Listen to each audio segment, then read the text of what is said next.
Bueno, muy buenas tardes, compañeros y compañeras.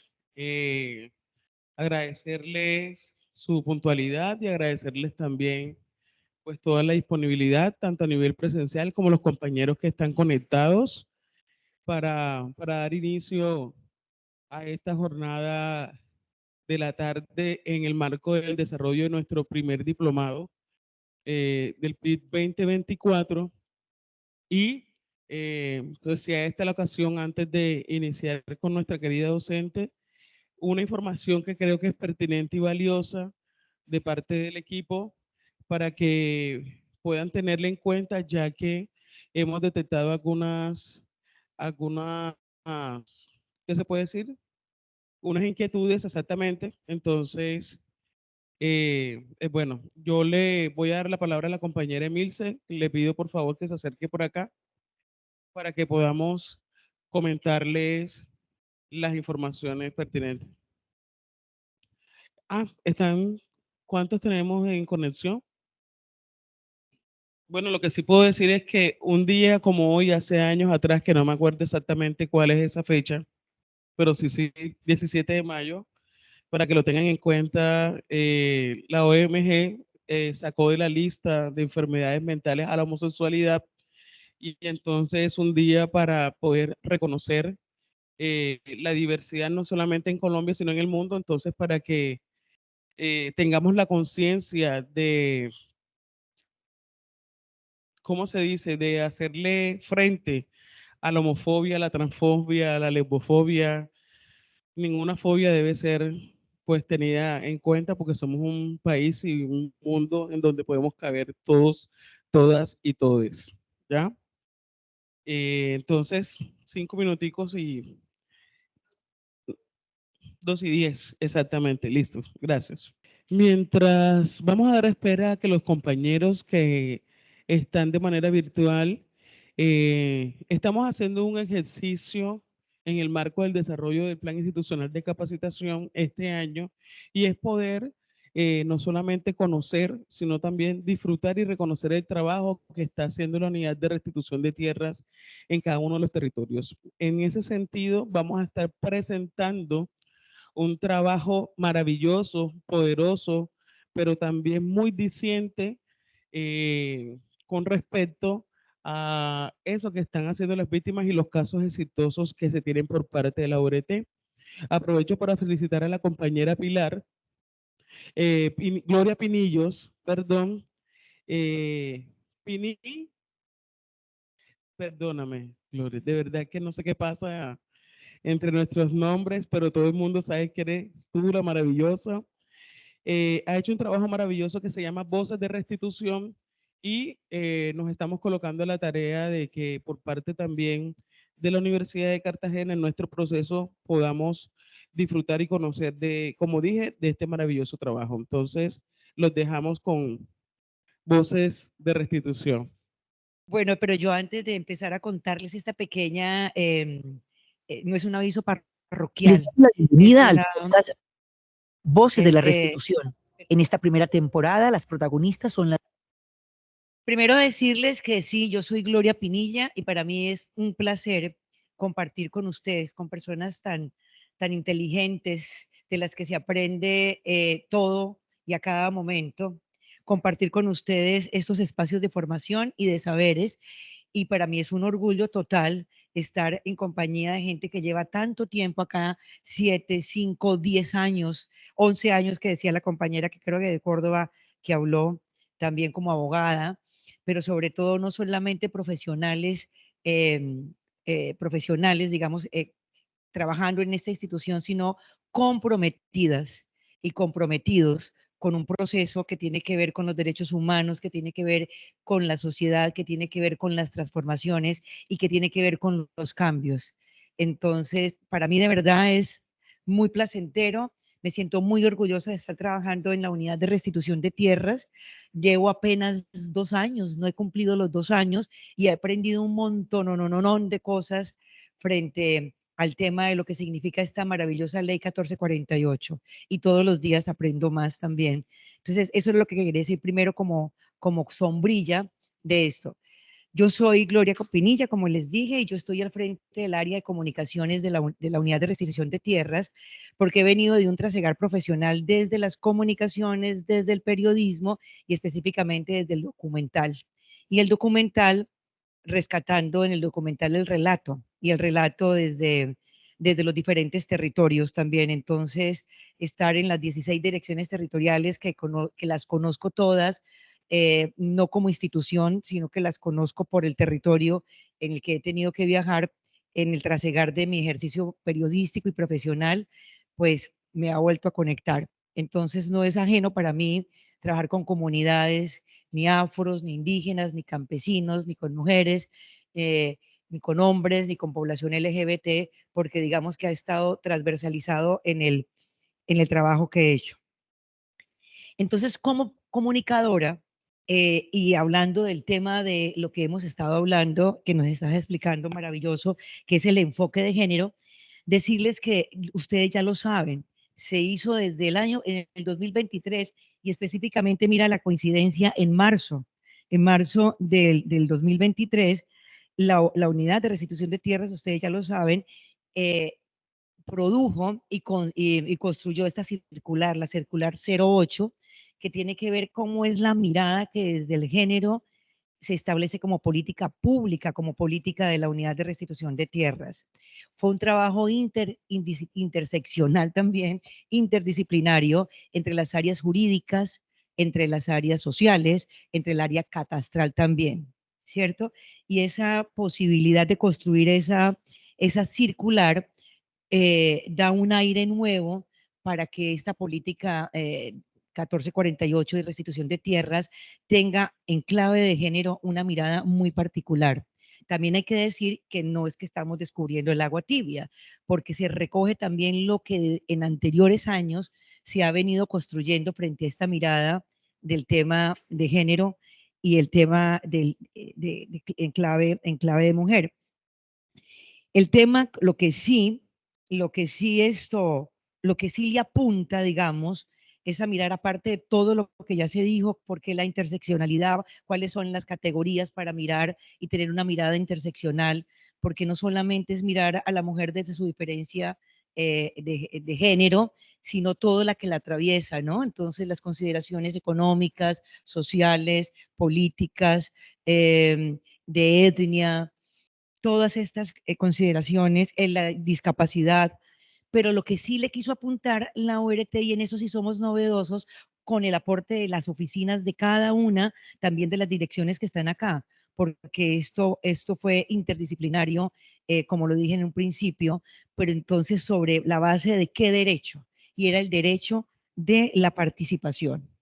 Y con ese foco de que sea el derecho de la participación como un derecho fundamental de la mujer, se empezaron a desarrollar lo que ustedes ya saben también, que son las mesas rurales, las mesas de mujer y género, las mesas de mujer rural en este principio. Nosotros también como ERT somos pioneras con el tema de tener una política de género, primera dentro del gobierno del cambio, que implementó también una política de género dentro de la ORT. Y dentro del tema de la restitución, en clave de restitución, mirar un poco cómo la participación es uno de los derechos que hay que reconocerlos en los que, y en el derecho con el que hay que trabajar. Y para ellos están haciendo cosas que ustedes ya conocen, ¿no es cierto? Que son esas mesas rurales. Se van a hacer 3 este año. La primera ya se hizo en Córdoba, con mujeres rurales, todas beneficiarias, víctimas y beneficiarias del proceso de restitución. Se va a hacer una segunda mesa, pero se va a crear esto, creo que por en el Cauca, tal vez en el suroccidente, y se hará una tercera mesa, esas 3 van a estar este año, y se hará una tercera mesa ya a nivel nacional, muy posiblemente la haremos en Bogotá. Esos espacios son para que el tema de la participación sea un derecho que sea desde las mismas mujeres asumido y que sean ellas que diseñen, hablen, tengan la voz. Cuando se tiene la voz también se tiene el pensamiento. Y es muy importante que eso sea un derecho también adquirido. Y no solamente tenemos esas mesas que ustedes también coordinan y también conocen, también tenemos eso que se llaman los núcleos de exigibilidad, que es un proceso maravilloso también, los núcleos de exigibilidad, donde se hace énfasis precisamente en esos derechos. Otra de las características que hace diferente, digamos, el aporte del enfoque de género y la mirada interseccional tiene que ver con que, y ya lo hablamos un poquito esta mañana, es acompañar el área jurídica, digamos, acompañar a las mujeres en sus 3 etapas, ¿no es cierto? Entonces, en esta primera etapa, pues la parte administrativa, pues es acompañar a las mujeres que conozcan exactamente cuáles son sus derechos. Se llega sin voz, se llega con pensamiento, pero se llega sin voz también. Pero entonces en esa primera etapa administrativa, ser muy reiterativas, acompañarlas, decirles, pues, hacerles claridad sobre la necesidad de reconocer sus derechos y el derecho que tienen a su titularidad. Si la tiene, si está, inclusive si está en pareja, también el derecho a tener y a compartir esa titularidad. Ya en esa etapa, ¿cómo lo estamos haciendo en la etapa judicial? Pues en la etapa judicial, en el rol de acompañantes que tiene la URT y en el rol de representantes y de acompañantes, estar muy pilas y muy cercanas a que los hechos de revictimización no se le presenten nuevamente a la mujer. Cuando los hechos ya han sido probados, cuando ya hay claridad sobre eso, no volver sobre esos mismos hechos, sobre todo cuando son hechos de violencia sexual, preservar el tema del anonimato, una serie de elementos que son importantes y que tienen que ver con los derechos también de las mujeres. Y ya en la etapa de la sentencia, trabajar sobre el tema de la garantía y pues verificar que desde los términos, digamos, de los derechos que tienen a la titularidad, ¿no es cierto? Que ha sido, que ha sido bien importante trabajar. Para eso estamos sacando también unas piezas, unas cuñas radiales. Trabajar con esos contenidos ha sido también bien importante. Ahora se los podemos compartir. Y ya en la etapa de posfallo, eh, decir, sobre todo cuando tienen que ver con los proyectos productivos, ellas tienen voz, nosotras tenemos voz también, y poder escoger qué productos se quieren escoger para los proyectos productivos, para que esos frutos de la restitución sean escogidos por ellos, para que la mujer no siga solamente con esta economía del cuidado tan importante que es, o solamente con la huerta en el patio trasero de la casa, sino que se empodere también como empresaria y como gestora también de su proceso productivo, dando inclusive también como empresaria espacios laborales a otras mujeres cabezas de familia.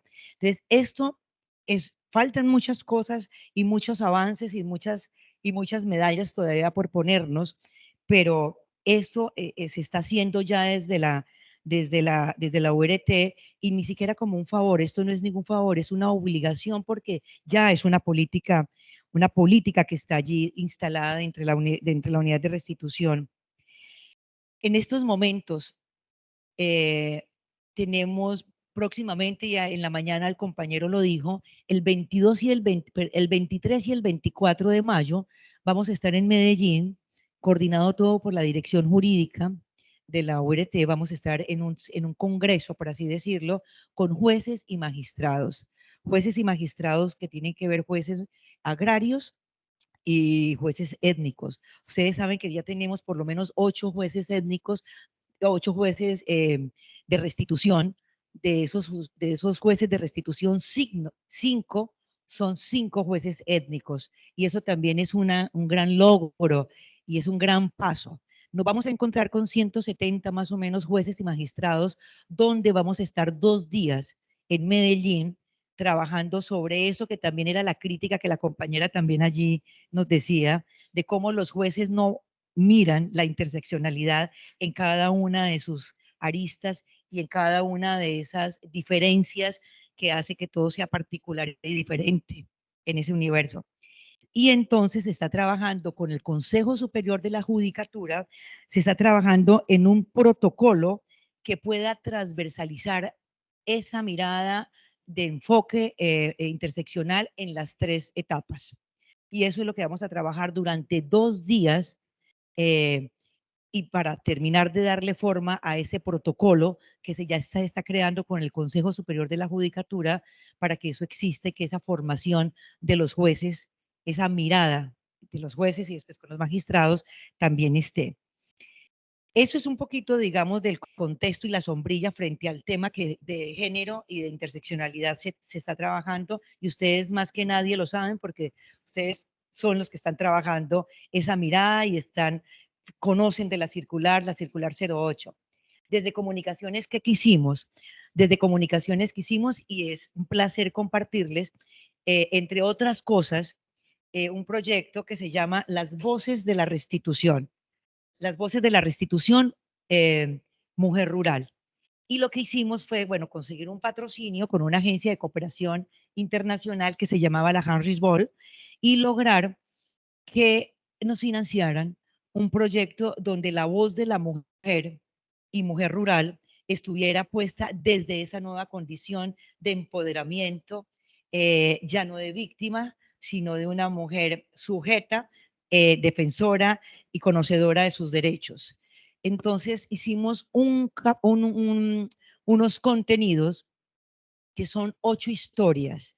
Ustedes los pueden encontrar no solamente en la página de YouTube que tenemos de la Unidad de Restitución de Tierras, sino en la plataforma Spotify, se llama Voces de la Restitución. Ustedes entren allí, Voces de la Restitución, Mujer Rural. Y contamos la historia de 8 mujeres.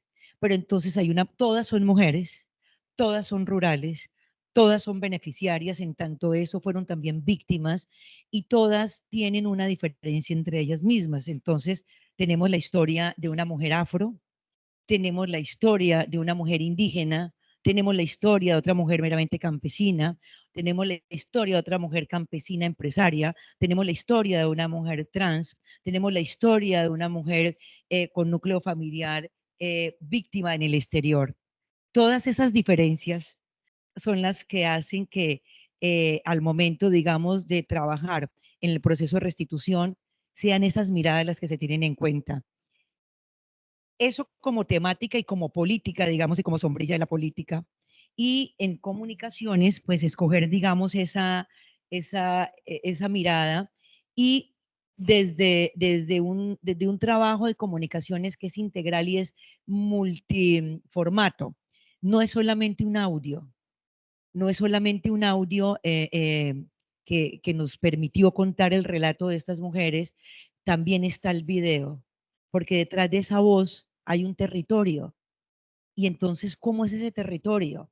Ese territorio es afro, ese territorio hace parte de un consejo comunitario, ese territorio es una montaña, y eso se nota, digamos, en los procesos de cada una de esas mujeres.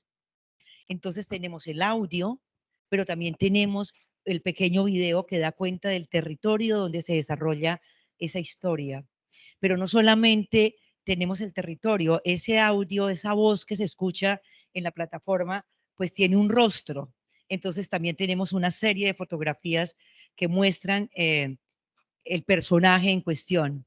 Pero tampoco es solamente la fotografía, el video y el audio, también está el texto, también está la palabra en formato de crónica, en formato de pequeña crónica o de pequeña historia. Entonces yo los invito a que ustedes, cuando entren a la página de la Unidad de Restitución de Tierras y busquen Voces de la Restitución, acá lo podemos navegar, puedan encontrar la historia de estas mujeres, que es el trabajo de ustedes.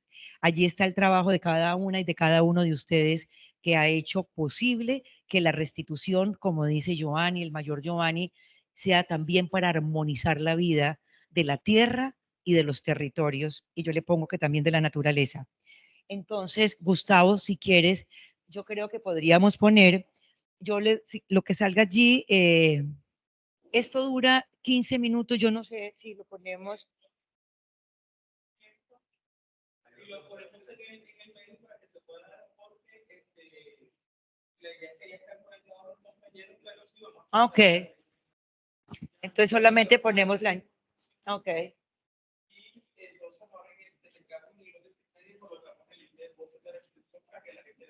Ah, ok, ok, listo. Entonces yo creo que con eso es suficiente contexto, ¿no?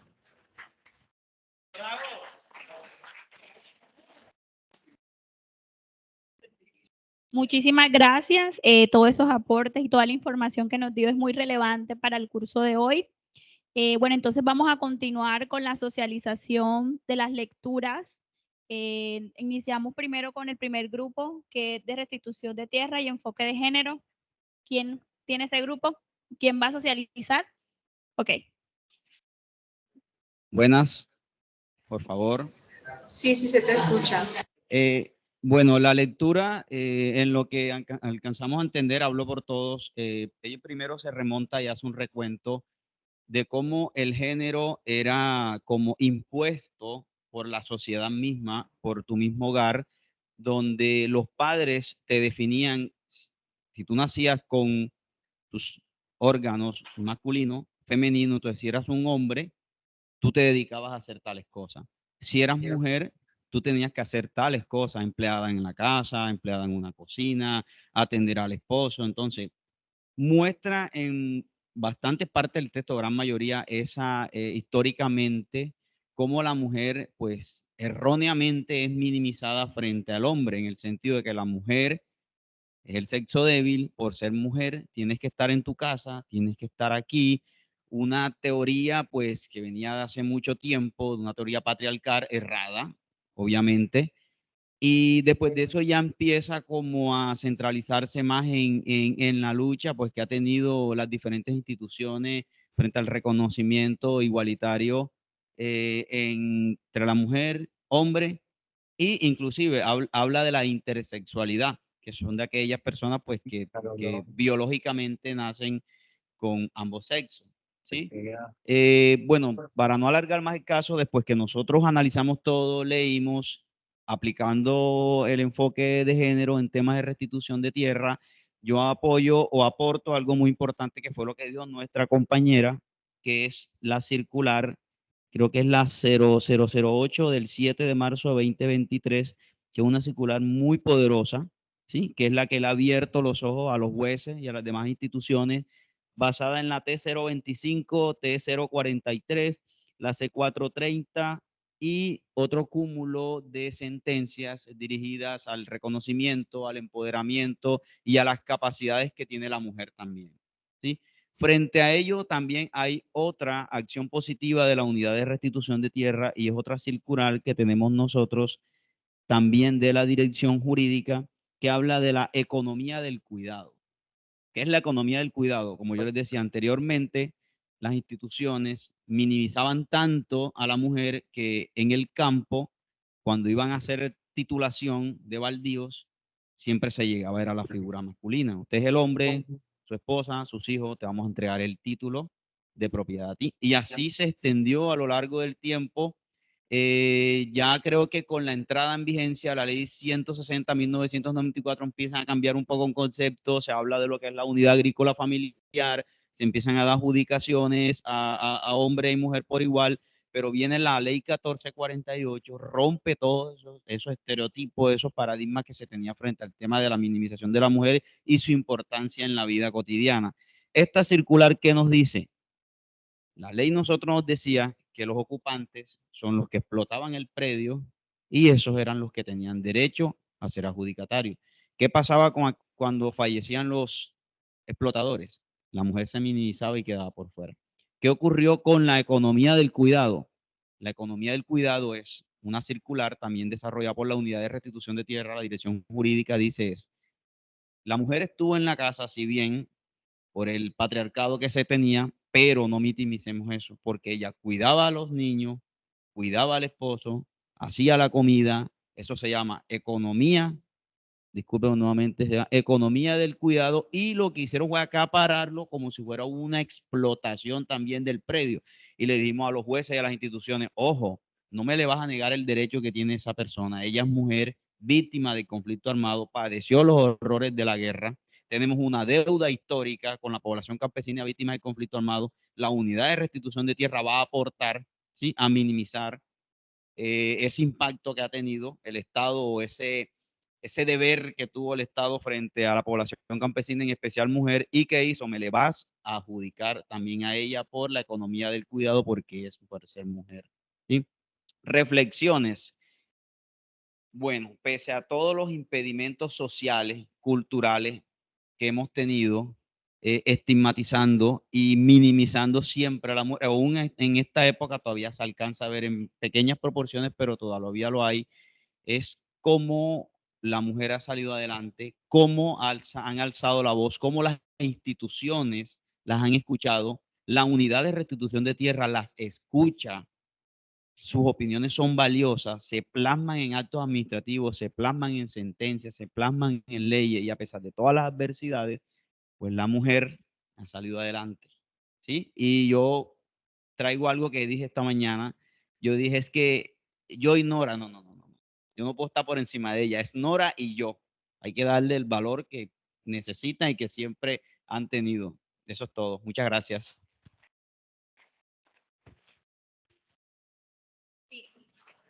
Muchas gracias al grupo. Muy buena reflexión. Para agregar, digamos que si bien han habido avances en términos normativos que garantizan la inclusión del enfoque de género en la restitución de tierras, es importante, digamos, seguir en el ejercicio pedagógico, no solamente con los funcionarios que están directos, sino también de ciudadanía. Es un ejercicio pedagógico que nos permite también formar a otras personas en el enfoque de género y a entender también desde un lenguaje inclusivo. Desde un lenguaje inclusivo también construimos realidades. Además de eso, importante que aunque la normatividad esté avanzando, seguir, digamos, estas deben seguir actualizándose y seguir reforzándose cada vez que siguen apareciendo más interseccionalidades para seguir estudiando y, digamos, garantizando los enfoques de derechos de manera integral a las mujeres. Entonces, bueno, muy bien por el grupo. Seguimos ahora con el 2, que creo que es el grupo que está en la virtualidad.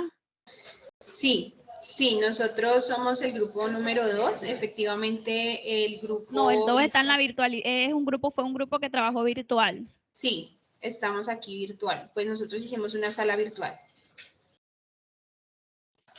¿Qué te dicen? ¿Ya van a salir? ¿Me escuchan? Ok, listo. ¿Me escuchan? Sí, compañera, sí la estamos escuchando. No, estamos conectando el audio. Pero parece que allá no me escuchan.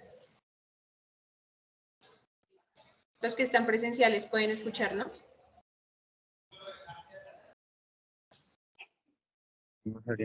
No.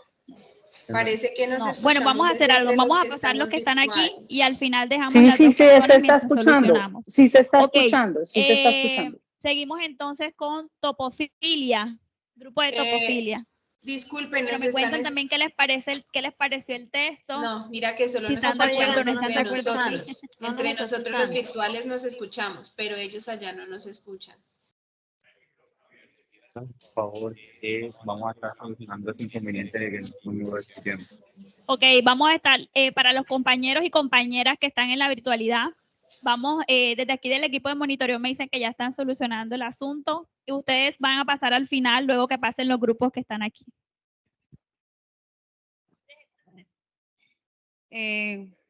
Hola a todos.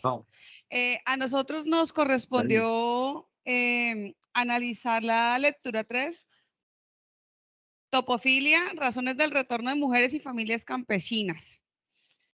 Para poder hablar de topofilia hay que explicar qué es topofilia. Nosotros encontramos el significado que dice que es un concepto que marca sentimientos de apego, que comprende vínculos afectivos del ser humano con su entorno. Entonces, empezamos a analizar como grupo cómo la topofilia toca a los solicitantes de restitución de tierras y nos dimos cuenta que la topofilia en el ejercicio del enfoque diferencial no solo va a aplicar para las mujeres.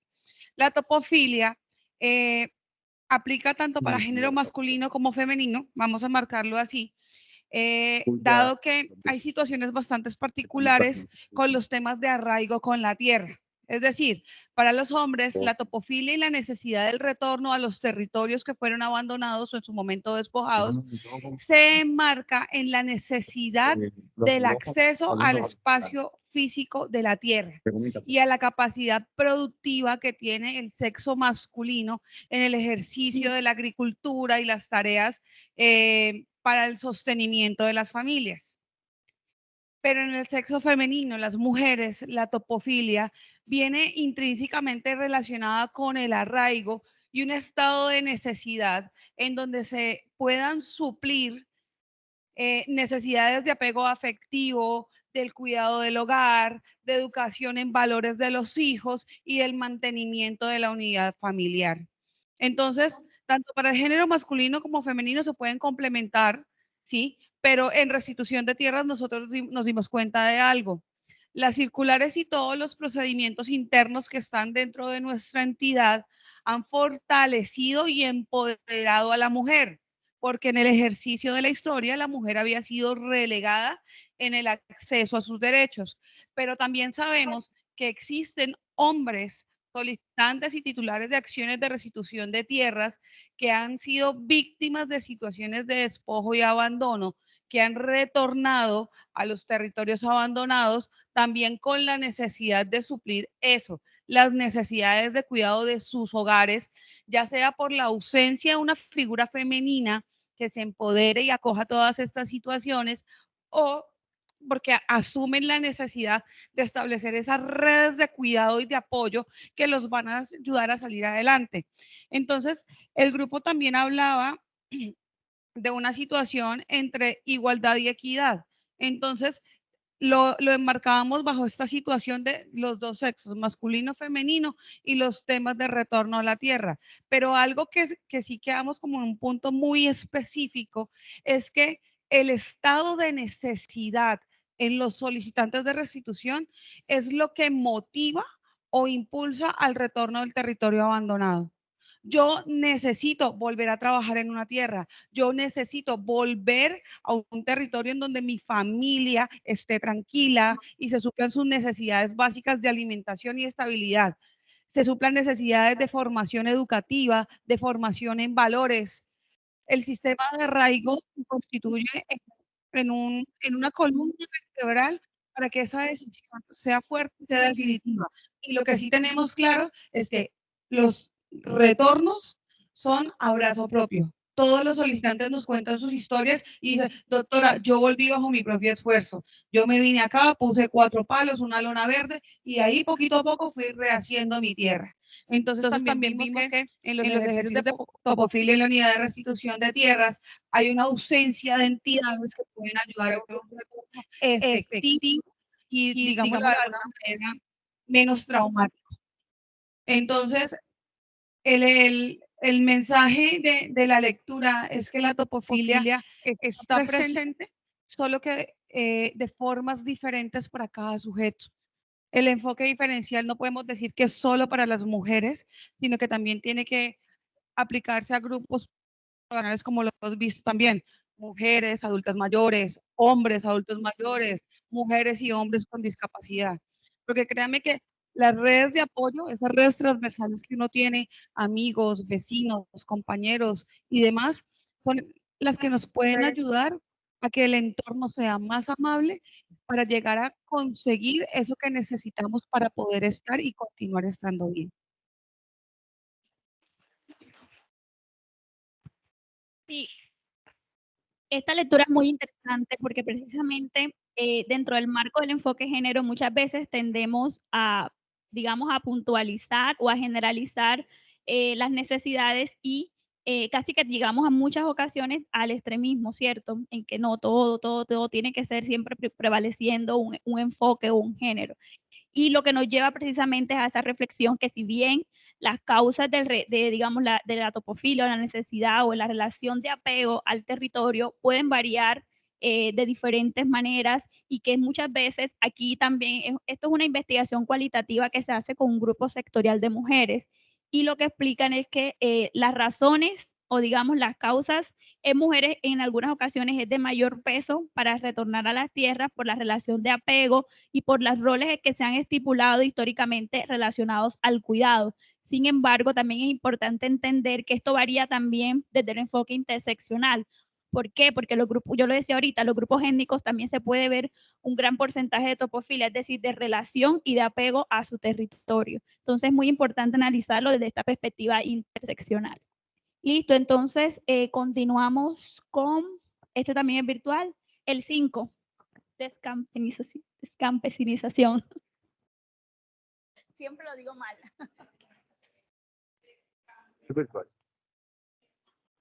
Siempre lo digo mal.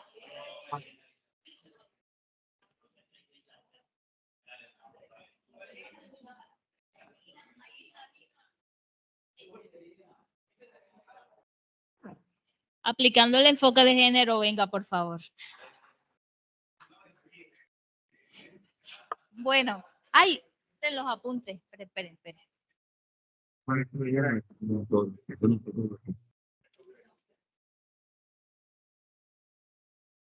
Ah, no, ahí se puede ver.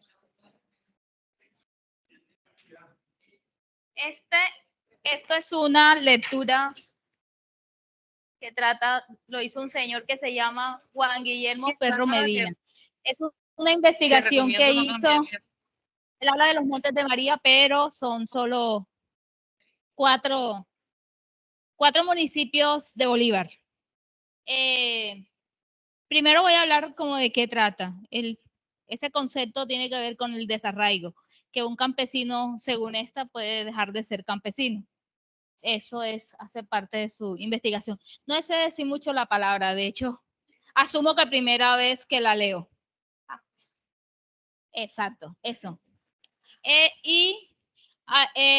Se hacía varias preguntas que si una persona de eso puede volver a ser campesino. En su pregunta, eso es si estas personas que sufren este tema de desarraigo y abandono de tierras pueden volver a ser campesinos gracias a la política de restitución, porque prácticamente gira alrededor de eso.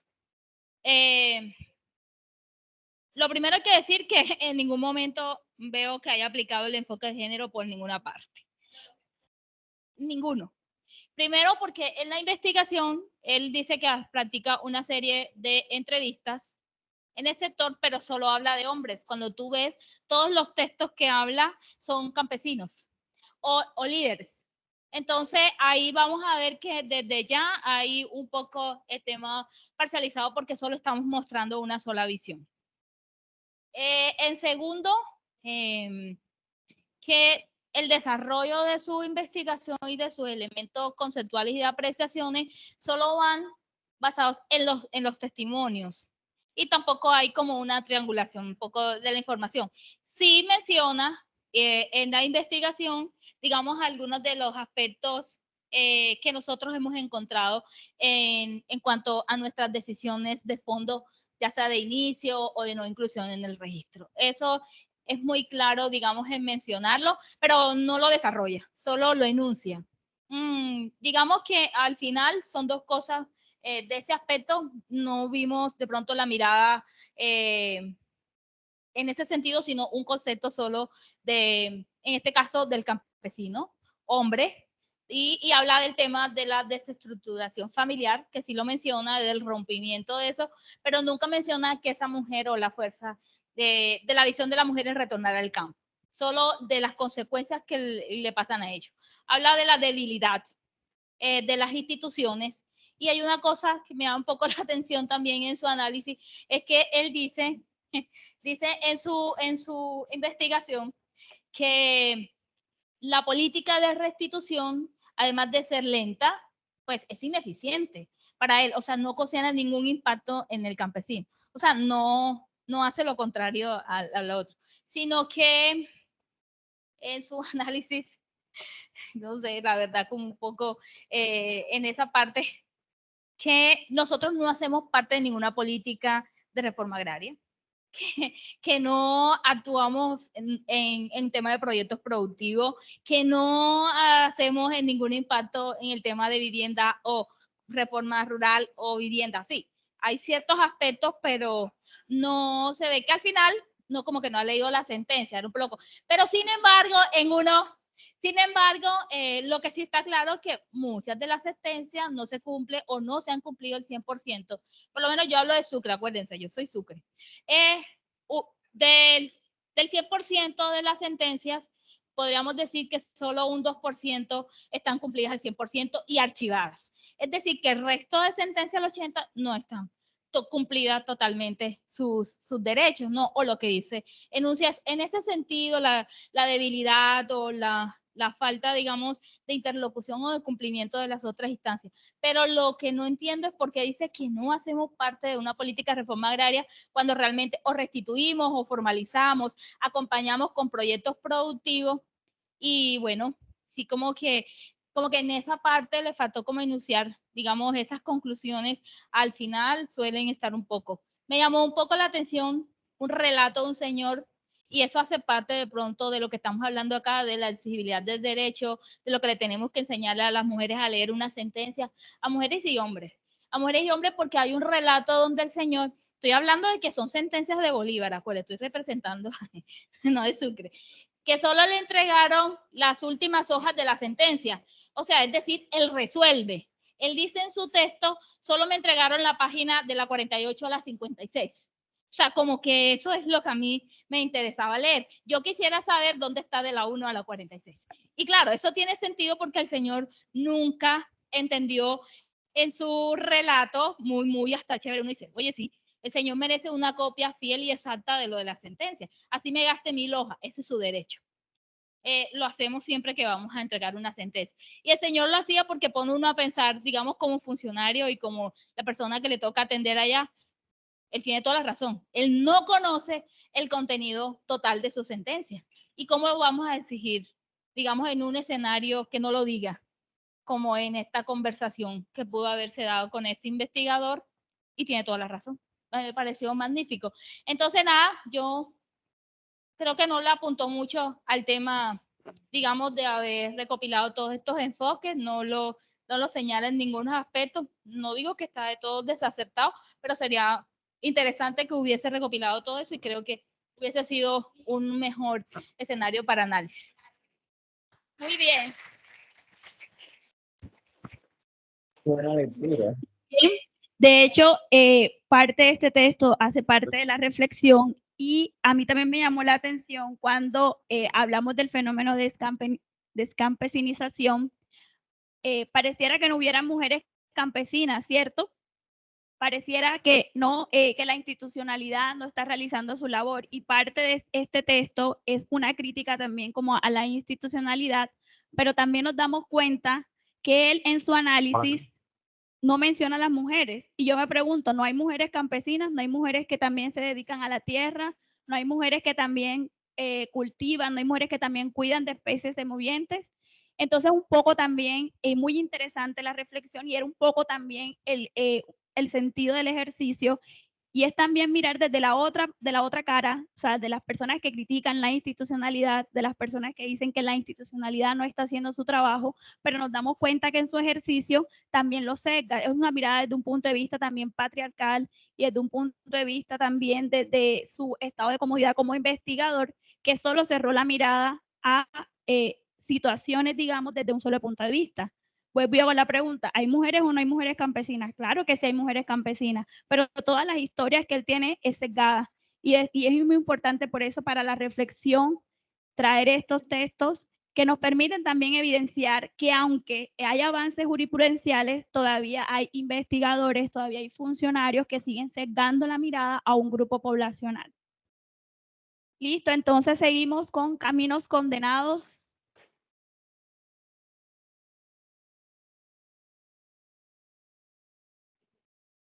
Relacionadas lecturas que hagan la virtualidad, vamos a esperar que venga el siguiente, puesto que están finalizados. Que venga un Trump que realmente, Bueno, entonces, yo voy a contarles la historia de Lucía, una mujer campesina que tuvo que desplazarse de su tierra producto de hechos que cometieron grupos armados. Lucía estuvo por fuera mucho tiempo y en 2007 nos cuenta la infografía y el texto, decidió regresar, esperanzada que iba a encontrar algo por lo menos más esperanzador, si no nuevo. Ella llega, inicia e intenta retomar su proyecto de vida, pero vemos que la historia de Lucía es la historia de muchos campesinos y campesinas que ven que cuando el territorio queda, entre comillas, libre de actores armados, llega esa empresa privada depredadora por completo y asume el control de todo el territorio. En este caso llegó una empresa palmera y se instala rápidamente en la zona y devora casi que a su paso de manera muy rápida todas las parcelas que habían quedado abandonadas y algunas despojadas. Y la infografía o el texto hace una analogía de la expansión de esa empresa privada y la llegada, perdón, de la empresa privada de la misma forma como llegaron los grupos armados. La comunidad se pregunta, pensábamos que luego, después de la desmovilización ya íbamos a vivir mejor y resulta que viene otro fenómeno y es el fenómeno del acaparamiento de la tierra por parte de la empresa privada. La situación principal tiene que ver con el cierre de los caminos, por eso se llama caminos condenados, que conducían a las zonas de abastecimiento de agua, y eso trae como consecuencia la reducción por completo del territorio que los campesinos y campesinas explotaban. A la par de eso se da un confinamiento total de esa población. Y en cuanto al enfoque de género, me parece a mí que está identificado porque se resalta el tema de el saber de Lucía a la par de otras mujeres que también tienen una organización. Sin embargo, Lucía tiene en sus hombros la carga de el sostenimiento de la economía, la economía del cuidado, porque es a ella quien le toca ir ya a dar una vuelta, dice, enorme para ir hasta el lugar de abastecimiento de agua, regresar con esa agua mientras el esposo ahora, y creo que aquí conectamos con el tema anterior, mientras el esposo está siendo empleado en la empresa que llegó, ya no está cultivando su propio predio, sino que ya está como empleado, es decir, ya se le quita lo que veíamos con el profe ayer, el estatus de campesino y le damos un estatus de trabajador agrario. Entonces, obviamente se entiende como una especie de beneficio para la comunidad, pero pues vemos que en el fondo lo que hay es completamente un actuar irregular por parte de esta empresa palmera. Sin embargo, Lucía tiene conocimiento innato porque Lucía sabe cultivar, ¿cierto? Pero Lucía le comenta a su esposo que ella tiene deseo de asistir a las reuniones de la organización de mujeres. No obstante, el esposo se niega a esa petición y pues le impide y le hace como que ver que es mucho mejor la estadía de ella en casa y la labor que viene haciendo que inmiscuirse en esa zona. Creo que es el caso pues típico, desafortunadamente, que nos encontramos en muchos de los casos.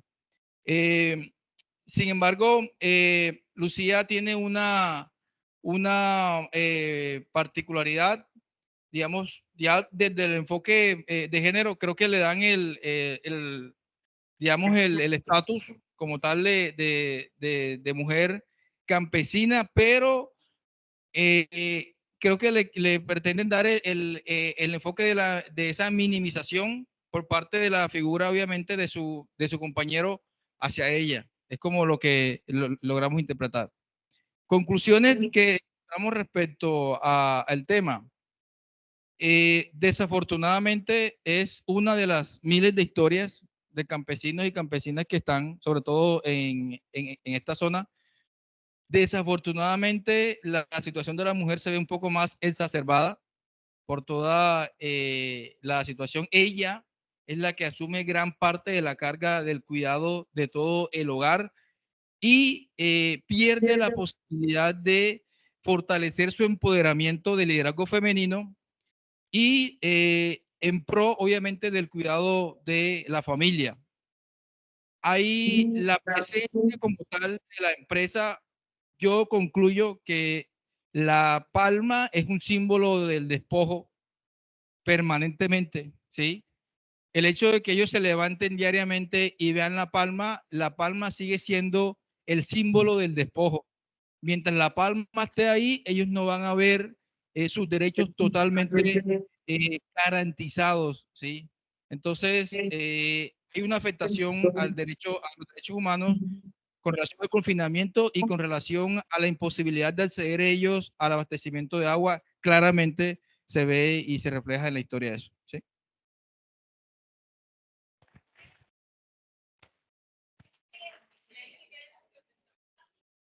¿Cómo? No escucho. ¿Es que? Ah, ok. Me escuché.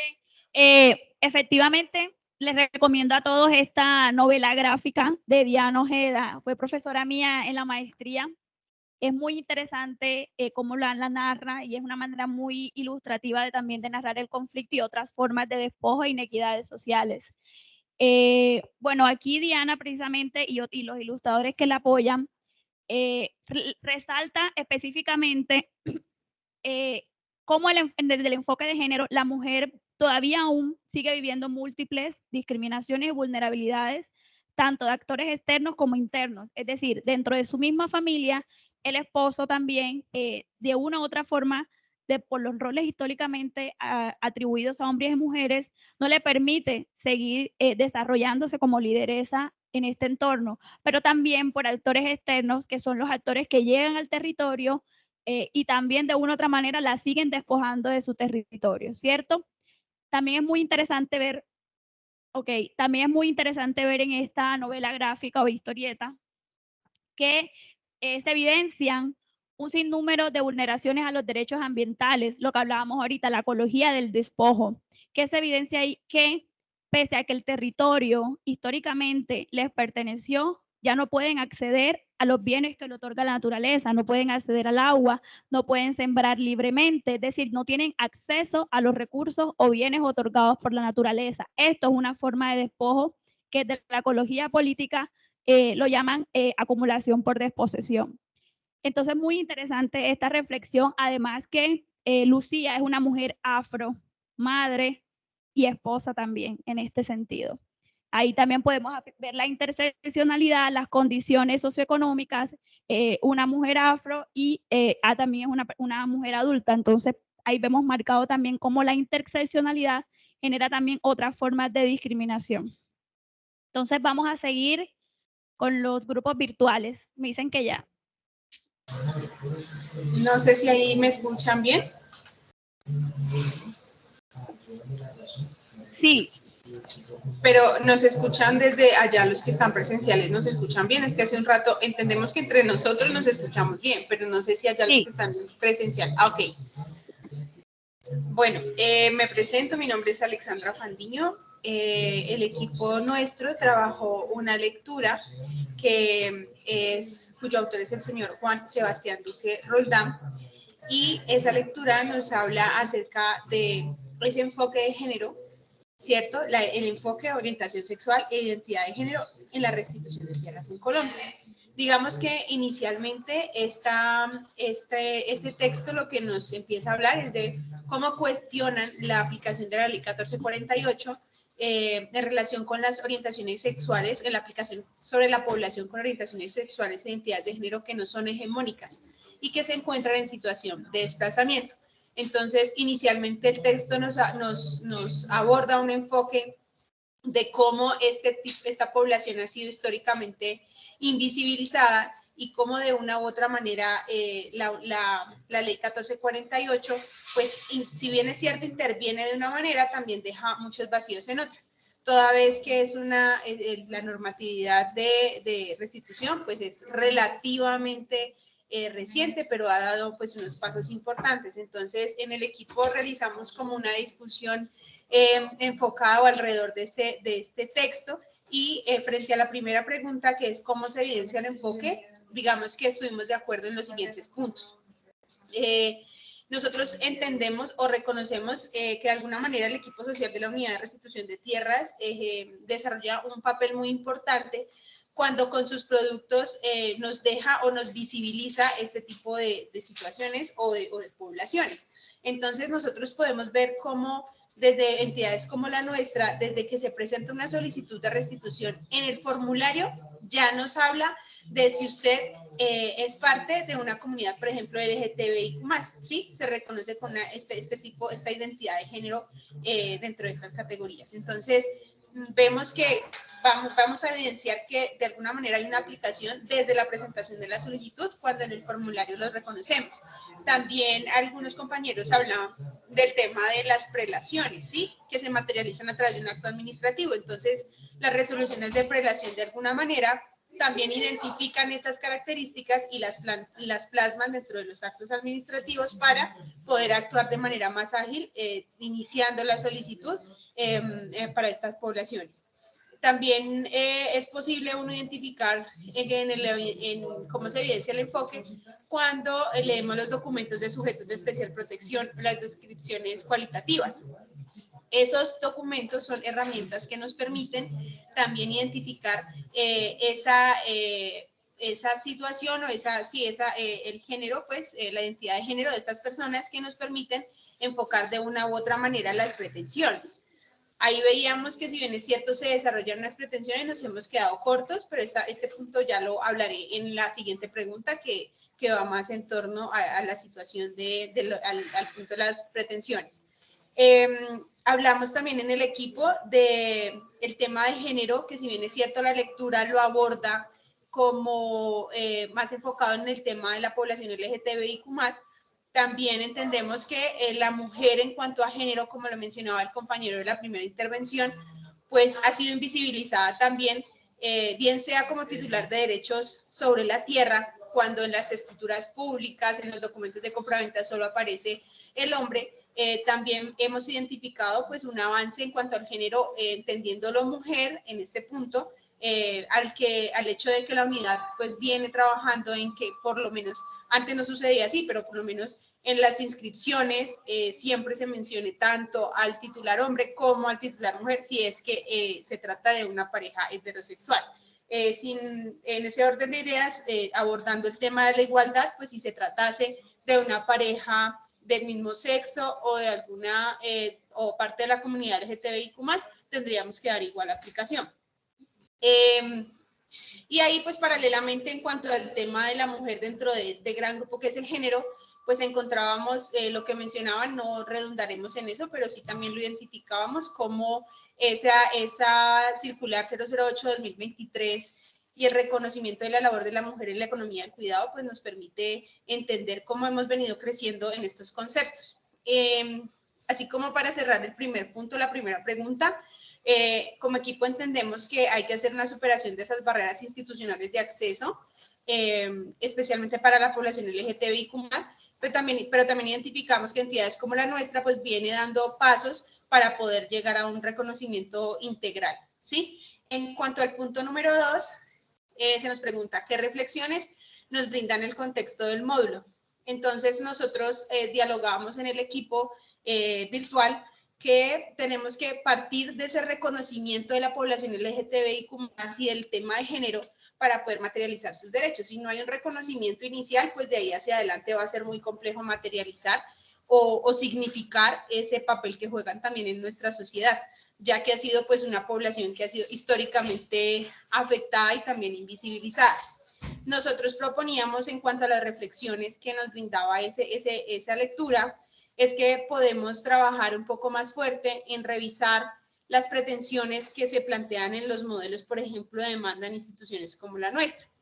Entonces, en la unidad de restitución, ¿cómo focalizamos o fortalecemos mucho mejor esas pretensiones con ese enfoque de género para que esa articulación interinstitucional realmente se materialice? Porque dialogábamos que muchas veces hay oferta institucional en las zonas, en las gobernaciones, con las alcaldías, con algunas otras entidades de orden nacional o descentralizado, pero como unidad no las tenemos muy presentes, entonces se pierde mucha oferta institucional con las cuales, si una vez se las pusiéramos de presente a un juez como pretensión, pues eventualmente pudiera acceder a ellas para poder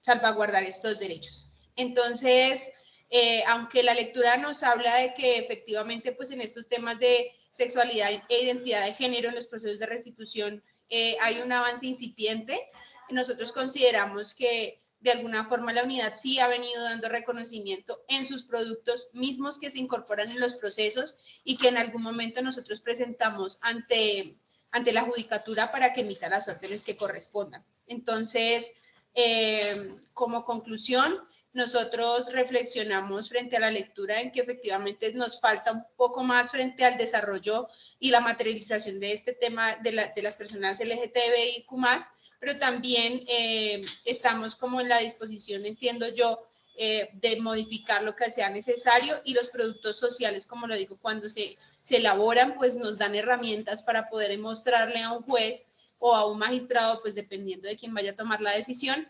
las realidades y cómo en realidad podemos reparar a personas que han sido, como lo decíamos, invisibilizadas. Entonces, pues el equipo agradece la atención que nos han prestado y pues esos son como nuestros comentarios al respecto. Gracias. ¿Me escuchan? Listo. Sí, efectivamente, el texto nos muestra como un recorrido, un análisis de las vulneraciones y de cómo esta población ha sido invisibilizada históricamente y que aún en materia de lo que nos brinda la ley es necesario seguir avanzando más en la normatividad para eliminar esas barreras institucionales de acceso y la garantía de derechos a la población LGTBI. Felicito al grupo, muy buena reflexión del texto y también sobre la reflexión que nos hacen de que aunque hay todavía barreras institucionales, desde la Unidad de Restitución de Tierras han habido avances frente a este ejercicio, sobre todo por la labor que hacen los funcionarios en identificar estas interseccionalidades. Listo, continuamos con el último grupo de violencia, racismo y conflictos socioambientales. ¿Me escuchan? ¿El grupo está ahí? Sí, lo están esperando. Ok, listo. Profe, ¿puedes dejar de proyectar para subir una presentación? Si puede dejarle ¿Me confirman si se ve la pantalla? Sí, sí se ve. Dale, mi Doris. Hola, buenas tardes a todos. Nosotros hicimos la lectura del caso de La Larga y Tumaradó. La primera pregunta es cómo se evidencia el enfoque diferencial y género. Bueno, lo primero que tenemos que decir es que allí en este territorio de Colombia, que es todo el tema del Río Sucio, el municipio de Río Sucio, departamento del Chocó, pues evidentemente tanto en el Consejo Comunitario de La Larga Tumaradó como en los demás consejos comunitarios, pues es evidente las relaciones sociales y las necesidades especiales que tienen allí los sujetos colectivos. En la lectura se hace todo el contexto de la violencia que han sufrido las mujeres en este territorio, en estos territorios, especialmente en sus libertades y en la manera como se ha hecho un despojo material a partir de todo el concepto de arrasamiento. Ustedes saben que todos los desplazamientos que hubieron en estos territorios colectivos, básicamente lo que hicieron fue que las personas salieran en condición de desplazamientos a diferentes regiones del país, permitiendo de alguna manera que se quedaran los territorios desocupados y que allí el control de los proyectos de megacultivos como el proyecto de La Palma, como el proyecto maderero, sacaran a las personas de allí. Hubo interseccionalidades y complejidades, pues el enfoque diferencial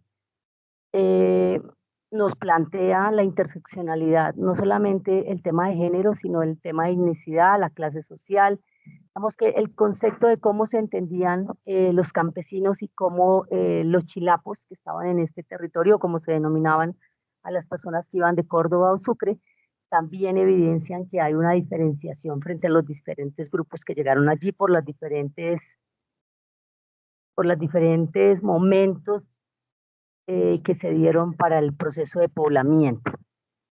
Entonces se puede destacar pues todo el tema de la discriminación que se da allí en el territorio con mujeres afrodescendientes, el despojo, entendiendo todo el tema de desplazamiento forzado y despojo, la identidad cultural y étnica que se vio marcada allí de manera desproporcionada, como las mujeres afrocolombianas tuvieron el tema de violencia sexual, el acceso, digamos, limitado que hubo a la justicia a todas estas personas allí, mujeres, hombres, personas de comunidades negras afrocolombianas y las comunidades emberas.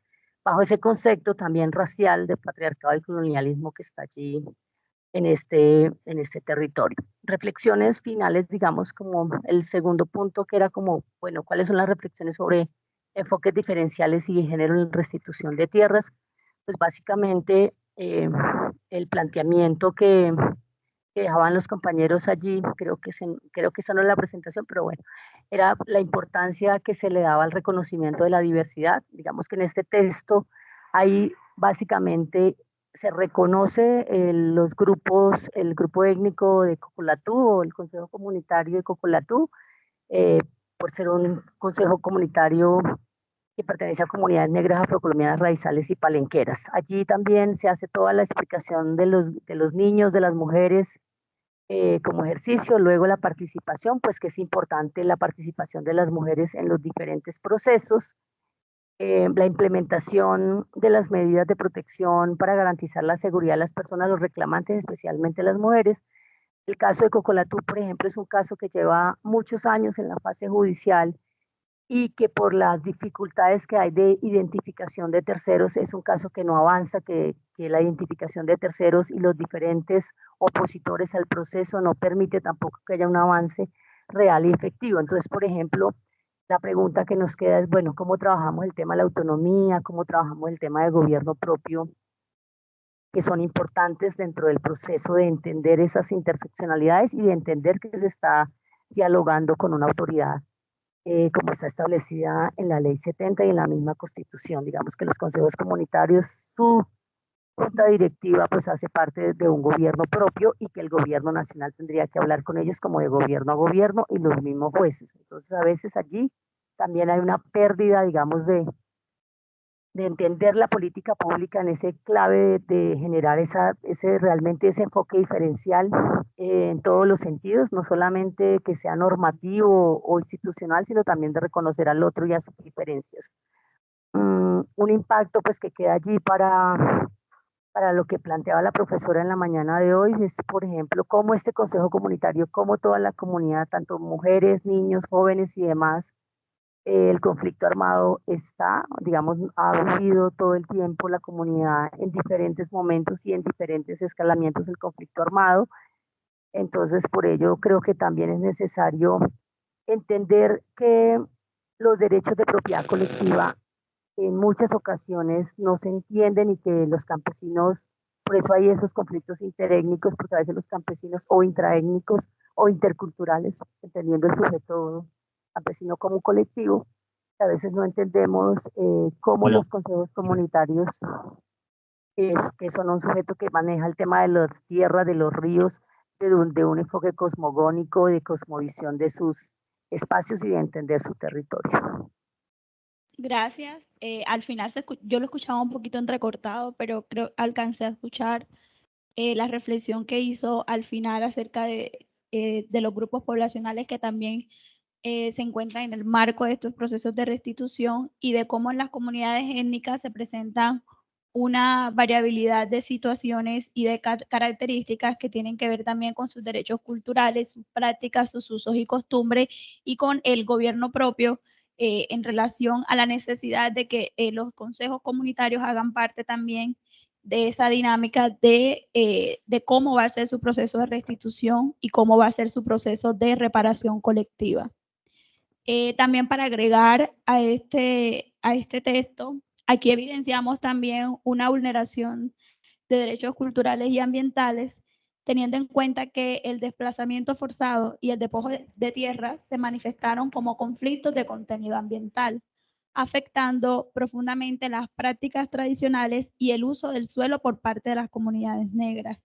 Asimismo, evidenciamos también explotación de los recursos naturales, de la madera, ganadería extensiva, monocultivos, que nos llevan también a otro debate de cómo en el marco del conflicto armado y desde el despojo, la naturaleza también se ha visto afectado y aquí se abre el debate de la naturaleza como sujeto de derecho y las afectaciones del conflicto armado en el marco de esto.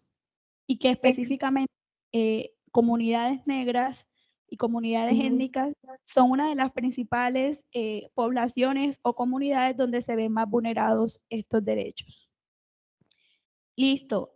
Bueno, aquí terminamos esta parte de los grupos y el análisis. Y ahora en un segundo momento, ¿alguna pregunta? Me pareció escuchar a alguien que abrió el micrófono. Parece que no. Listo. Bueno, yo también, antes de empezar a la segunda parte de la tarde de hoy, que es el análisis de casos, les pido disculpas de antemano si se me va la voz. Recuerden que en la mañana les dije que estoy en un proceso apenas de que estoy recuperando la voz porque pasé con gripa toda esta semana y ya siento que se me está como bajando. Entonces les pido disculpas si por algún momento se me baja. Listo. Bueno, en este marco del enfoque interseccional y de la respuesta institucional, es muy importante que nuestras intervenciones y nuestras acciones se enmarquen en el enfoque de acción sin daños, que en última, este enfoque lo que busca es minimizar los impactos negativos y maximizar los impactos positivos. En el proceso de restitución de tierras, el enfoque de acción sin daño se aplica específicamente para asegurar que nuestras intervenciones no agraven o, digamos, exacerben los conflictos existentes, sino que por el contrario generen garantías de derechos y promuevan la paz y la reconciliación. En los principios fundamentales de la acción sin daño está precisamente evaluar el contexto. Aquí la idea es que antes de iniciar cualquier intervención se realice un análisis profundo del contexto que la enmarca para entender qué factores sociales, históricos, económicos y políticos pueden influir en esa dinámica del conflicto. Segundo, identificar los actores. ¿Cuáles son los actores que están involucrados de manera directa o indirecta en el conflicto, incluyendo las comunidades locales, grupos armados, autoridades y todos los actores que ahí emergen? Tercero, análisis del impacto. Aquí es donde, digamos, se aplica mayormente el enfoque, evaluar qué tantos impactos positivos como negativos van a generar las acciones que yo voy a realizar y tratar de anticipar las consecuencias no deseadas para minimizar el riesgo. Tercero, desarrollo de estrategias alternativas. Aquí, pues la idea es buscar dentro de ese marco cuál es la mejor ruta y cuál es la mejor acción para generar, digamos, de una u otra manera, un enfoque que maximice los aspectos positivos para las comunidades afectadas. Quinto, la participación comunitaria. Mirar en sí o de qué forma se puede garantizar cada vez que en estos procesos de planificación las comunidades participen de manera más activa, sobre todo cuando son comunidades étnicas. Y finalmente, el monitoreo y evaluación, que consiste en hacerle seguimiento a estas acciones para seguir ajustando alternativas en el tiempo y poder evitar daños y garantizar los resultados positivos. Esto es como digamos, un adicional frente a los enfoques que es importante para nuestra intervención, que nuestras acciones traten en lo posible de que sean acciones transformadoras que minimicen el riesgo y por lo tanto potencialicen, digamos, las acciones positivas. Ok, entonces, para el segundo momento de la clase, en los mismos grupos que estamos trabajando, vamos a hacer la siguiente dinámica. El trabajo consiste en 4 momentos. Mentira, en 3 momentos. El primer momento, en esos grupos que ya estamos conformados, que son 6, yo les voy a dar como unos aspectos generales y ustedes van a construir un caso ficticio. O si bien pueden recrearlo tal vez de algún caso que les haya sucedido. Entonces yo pronto les puedo decir, no, es una mujer de 20 años, no tiene titularidad, por decir algo. Entonces ustedes van a construir ese caso, ¿cierto? En el segundo momento se van a redistribuir los casos, es decir, el caso que creó este grupo se lo va a pasar a otro grupo. Así que ustedes pueden ponerlo lo más peludo que ustedes puedan. Y ese otro grupo le va a dar una respuesta, es decir, va a decir cómo es la ruta para tramitar ese caso. Pero ese grupo a esa respuesta lo va a hacer a través de una técnica interactiva. Yo aquí le doy 6 técnicas y le sugiero a cada grupo qué técnica utilizar para la socialización de este caso. El primer grupo, una línea de tiempo, el segundo grupo, una historieta, el tercer grupo, una infografía, el cuarto grupo, una cartografía, el quinto, un sociodrama y el 6, un juego de roles, que son técnicas interactivas. Yo voy a estar acercándome a cada grupo para explicarles cómo podré desarrollar la técnica, pero la idea es que, digamos, ustedes puedan ser lo más creativos posible, ¿ya? Ese será el tercer momento y esa va a ser como la evaluación final del curso, ¿ok? Entonces, para recordar, el primer momento, le voy a dar unos elementos generales a cada grupo para que construyan el caso, construyan la historia. Segundo, se van a redistribuir esos casos a los otros grupos, es decir, el caso que yo cree no va a ser el que voy a tramitar, va a ser el otro grupo. Y la socialización va a ser a través de una técnica interactiva. ¿Ok? Entonces eso va a ser como el ejercicio que vamos a hacer en la tarde de hoy. Voy a distribuirlos en los mismos grupos que ya estaban. Entonces vamos a armar los grupos y yo me voy a acercar a cada grupo, igual con los virtuales, para decirles los aspectos generales con el cual van a construir su caso. ¿Ok? Listo. No sé si hasta ahí tengan alguna pregunta, duda o inquietud. ¿Bien? ¿Les parece? ¿Están de acuerdo con el ejercicio? Listo. Sí. Ok, hasta las 4:15 vamos a tener para el primer momento. ¿Cuál es el primer momento? Vamos a construir el caso, la situación, con los elementos que voy a dar. Me va alzando la mano un representante de cada grupo para yo saber y asignarle cuáles son las características generales, si las pueden anotar para que ustedes ya sepan. Lo pueden poner súper extremo. Los voy a organizar como yo los tengo acá. Ya, está compartiendo. Ok, el grupo número 1, que fue el grupo que trabajó el grupo de restitución de tierra y enfoque de género, ¿dónde está? Ok, a ustedes les tocó estas características. Mujer afrocolombiana de 50 años, campesina, dedicada a la cría de semovientes y a la preparación de queso y suero, despojada de sus tierras por grupos paramilitares. Su familia lleva viviendo por más de 5 generaciones en esta tierra, no cuenta con escritura. Ah, bueno, listo. Pero para que sepan ya, el grupo que mencioné, que es el número 1, le toca el caso 1. Listo. Pónganlo bien difícil. Me parece como el ya. El caso 2. El grupo 2 es el grupo virtual que le tocó. Perfecto. Ok. No tiene relación con las lecturas que les tocaron, o sea, es aleatorio. Estoy aquí como para una forma de organización. El caso 2 son 5 familias indígenas despojados por empresarios, ganadores y grupos paramilitares mediante extorsión, amenazas, asesinatos y torturas, y existen escrituras de ventas y traspasos de sus tierras. ¿Listo? El grupo número 3, que fue el grupo de... Déjame buscar. Topofilia, sí. A ese grupo le va a tocar el siguiente caso. Madre, cabeza de hogar con 3 hijos menores de edad.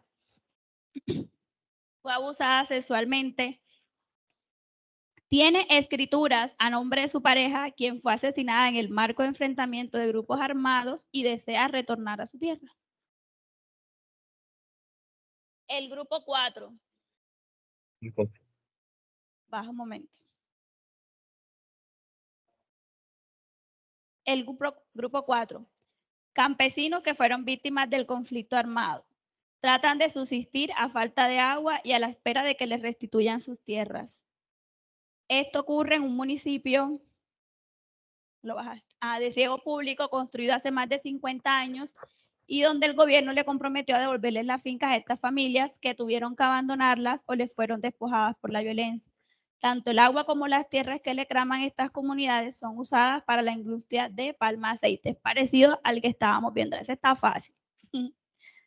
Y caso 5 es una familia que se dedica a la pesca, se desplazó obligada por grupos guerrilleros. Al regresar, se dan cuenta que no pueden seguir accediendo al territorio, que no pueden seguir accediendo al río para pescar por industrias que llegaron a la región y cuentan con escrituras.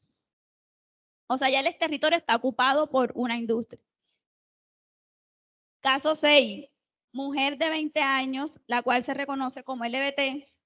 Los padres murieron a causa de enfrentamiento con grupos. Le informan que no puede iniciar un proceso de restitución. Ustedes dirán si puede o no se puede. Su familia fue obligada a despojar sus tierras por grupos armados y al regresar a su territorio se encuentra que este estaba siendo ocupado por otras personas. Listo, entonces a partir de ahí ustedes van a construir estos elementos, ustedes construyen como una narrativa. Para esto vamos a tener 40 minutos para construir esta narrativa y a las 4:10 nos vamos a redistribuir los casos. ¿Ok?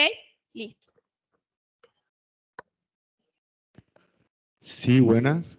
Para los compañeros que se encuentran en la virtualidad, les informamos que las salas que utilizamos esta mañana para reunirnos y hacer las discusiones de la lectura van a ser las mismas que vamos a utilizar.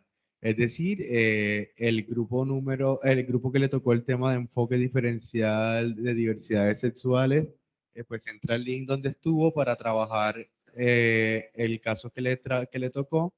Igual que para aquellas personas que estuvieron revisando lo relacionado con el tema de violencia, racismo y conflictos ambientales. Así que ya esas salas están habilitadas, pueden ingresar allí para construir su caso y alrededor de las 4:10, 4 de la tarde estaremos nuevamente reuniéndonos para que compartan los hechos de cómo vieron el caso y puedan darlo a otro de los grupos que está trabajando.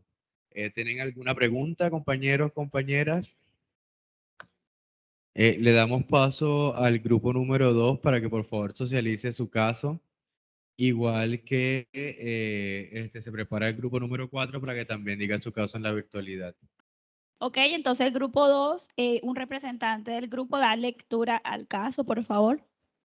Hola, el grupo número 2, ¿me escucha? ¿Hay algún representante en la sala? Bueno, entonces mientras el grupo 2 se prepara, vamos a pasar al grupo número 4 para que socialice. Rosa Milena. Aló, buenas tardes. Listo, compañeros. Entonces, el caso número 4. Este caso es de campesinos del municipio Sucio, víctimas de conflicto armado. ¿Me escuchan mejor? Sí. Desplazados. No la escuchamos. ¿Puede acercarse un poco mejor al micrófono? ¿Ahí me escuchan mejor? ¿Ahí me escuchan mejor? No me escuchan. Se escucha lejos. ¿Ahí mejor? Y Anita, y si quiere, ¿por qué no lo proyectan? Ya Rosa lo va a proyectar. Un momentito, lo proyectamos. Listo. Todos están viendo la pantalla. Ya están proyectando. Vamos a verlo aquí. Listo. ¿Sí me escuchan? Ok, ¿quién del grupo va a darle lectura? Yo, Diana García, ¿me escuchan? Te escuchamos bastante lejos. Bueno, el caso número 4 es de campesinos desplazados del municipio de Río Sucio, Chocó. de la vereda de las Teresitas en el año de 1998. No se escucha. No sé si tal vez otra persona del grupo pueda darle lectura. Porque a Rosa no se le escucha lejos. ¿Ahí me escuchan mejor? Sí, ahí te escuchamos mejor. Listo. Entonces, el caso número 4 es de campesinos desplazados del municipio de Río Sucio Chocó, de la vereda de las Teresitas, en el año de 1998, tras las acciones desarrolladas en el marco de la Operación Génesis, que ocasionó el desplazamiento masivo de los habitantes de la vereda Las Teresitas hacia el municipio apartado y otras cabeceras municipales. La comunidad de Las Teresitas, ubicada en la vereda que lleva el mismo nombre, el extinto INCORA les tituló en común y pro indiviso una parcelación, la cual trabajaron hasta el 98, año en el que fueron desplazados de manera masiva. Antes del desplazamiento, los líderes de la comunidad manifiestan que los hijos de los campesinos eran reclutados por el grupo armado que hacía presencia y que además las mujeres eran presionadas a realizar actividades forzadas para este grupo. Actividades como lavar ropa, preparar alimentos, incluso eran forzadas a bailar en fiestas con los comandantes o altos mandos del grupo ilegal. Aunado a esta situación, las mujeres se enfrentaban a la estigmatización de la comunidad, por lo que nadie más les volvía a hablar y ellas se veían obligadas a salir de la comunidad. Con el vaciamiento de la vereda, fue aprovechado por la empresa palmicultora Palmares del Darién con la compra de predios a precios muy bajos y de manera irregular. Tras la desmovilización del Frente Elmer Cárdenas de las AUC en el año 2016, algunas familias intentaron retornar a la vereda. Sin embargo, los predios que ocupaban estas familias los encontraron como monocultivos de palma aceitera. Los campesinos tienen total desconfianza respecto a la empresa palmicultora, que está señalada de haber tenido vínculos con las antiguas AUC, aunque no hayan pruebas o indicios directos que permitan corroborar esa situación. Las pocas familias que retornaron de manera voluntaria y sin el acompañamiento institucional encontraron que también el distrito de riego fue desviado por la empresa para favorecer los cultivos de palma. Como consecuencia de esto, para obtener el agua para el consumo, se deben desplazar por largos trayectos para poder obtener el líquido, exponiéndose al riesgo que implica el tránsito y presencia de integrantes de grupos armados en la zona. Debido al cambio del uso del suelo y por el uso de fertilizantes y pesticidas, ha afectado los cultivos de pancoger y que se pueda cultivar otro tipo de productos agrícolas, afectando la seguridad alimentaria de las familias pertenecientes a la comunidad de Las Teresitas. Debido a la pérdida de sus parcelas, las familias de esta vereda no pueden garantizar sus ingresos económicos a partir de las actividades económicas tradicionales, por lo que se ven obligados a emplearse en la empresa Palmeras del Darién mediante la tercerización de labores a través de cooperativas de trabajo asociado, las cuales se ha denunciado incumplen con las normas y condiciones laborales mínimas, recibiendo pago por hora labor, de acuerdo con el producto recolectado en condiciones precarias y que no garantizan un salario mínimo. Listo, compañeros, ese es el caso número 4. Perfecto. El caso número 4 se le va a reasignar al grupo 6. Y ya el grupo 6 queda con el caso 4. Perdón, el caso... Sí, el 2, perdón. Listo, entonces el grupo número 2, ¿quién va a socializar el caso?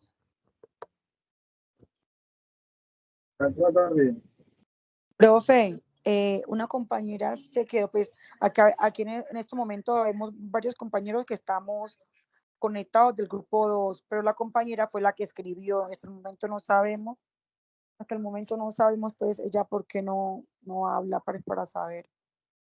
De pronto, el audio se le quedó, no sé. Compañeros, el caso lo envié al correo que nos indicaron para que por favor lo compartan en pantalla y a continuación comienzo a darle lectura. Ah, bueno, perfecto.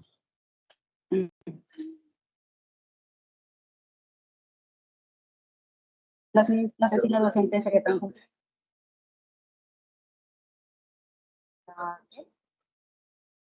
del caso.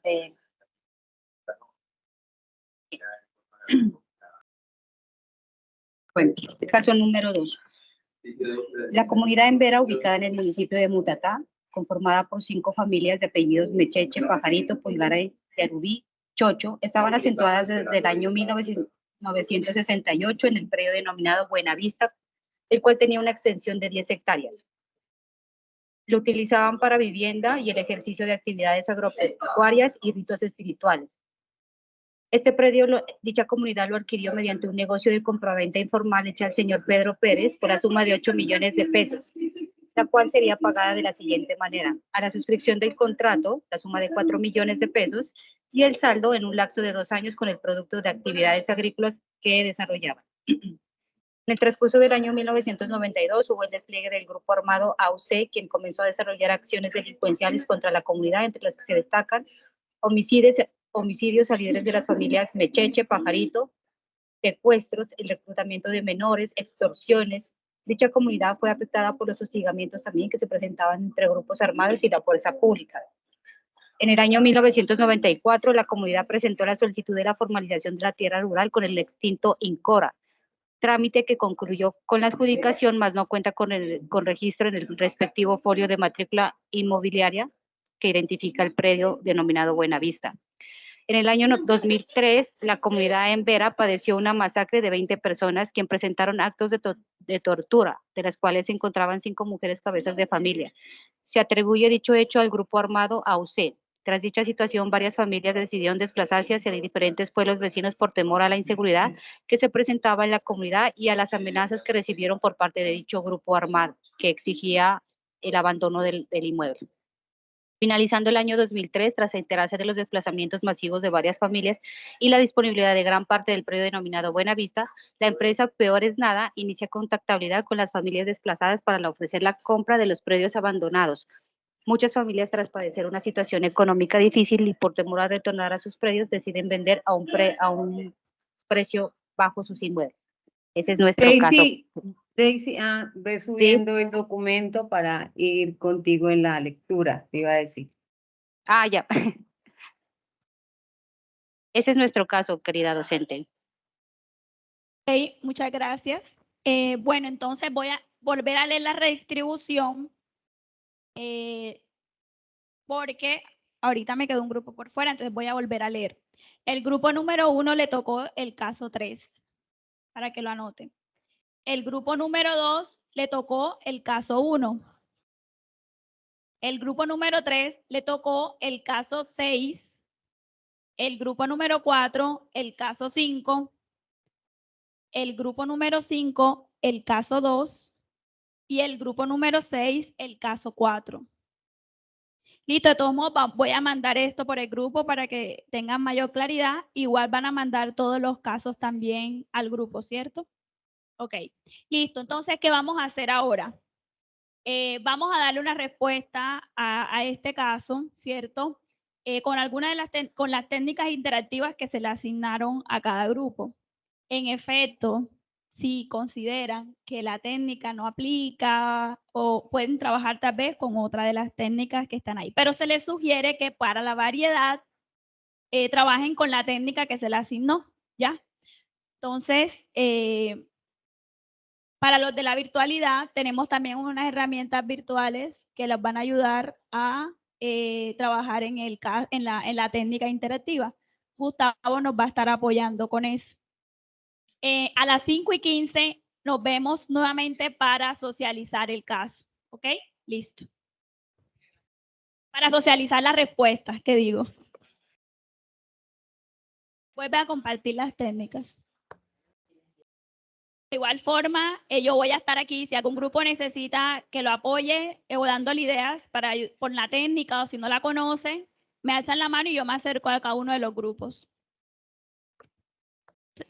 Desde los grupos virtuales vamos a volver a las salas para darle respuesta al caso asignado. Profe, ¿dónde conseguimos los casos que nos acabó de asignar? Ya los van a enviar al grupo, todos los casos. Gracias. Hola compañeros, esto fue lo que mandaron al correo electrónico. Compañeros, sí, frente a ese punto la estamos escuchando. Esos fueron los mismos que les mandé al correo, son los mismos que le mandamos a WhatsApp y son los mismos que se mandaron a través de la reunión virtual. Si bien ese dice caso 1 en la hojita, el nombre correcto, el número de caso correcto es aquel que está en el nombre del archivo. Y a nosotros nos tocaría cartografía social, compañero. ¿Cómo? Dice cartografía. Es que nos dice, el grupo 4 dice cartografía, ¿o qué le toca al grupo 4? Voy a repetir el número de puntos. El grupo número 1 le tocó el caso 3 y tiene que realizar una línea de tiempo. El grupo número 2 le tocó el caso 1 y le toca hacer una historieta, es decir, al grupo virtual 2 va a coger el que dice caso 1 y el grupo 4 que estaba en virtualidad va a buscar el caso que dice caso 5 y va a realizar una cartografía, ¿vale? ¿Se entendió? Gustavo, sí, pero una cartografía acá, no sé. ¿Cómo?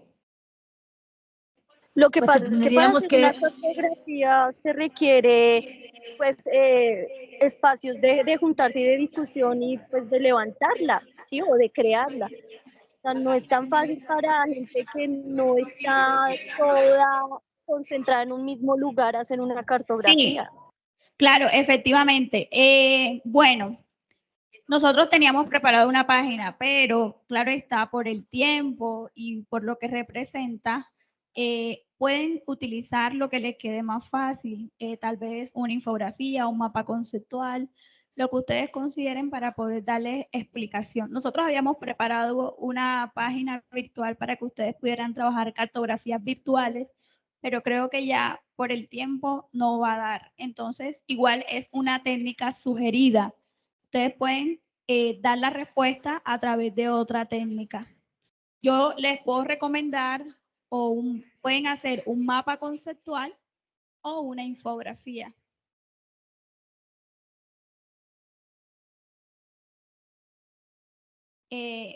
¿Están de acuerdo? compañeros, ¿qué opinan? Si hacemos un mapa conceptual o una infografía, como dice la profesora.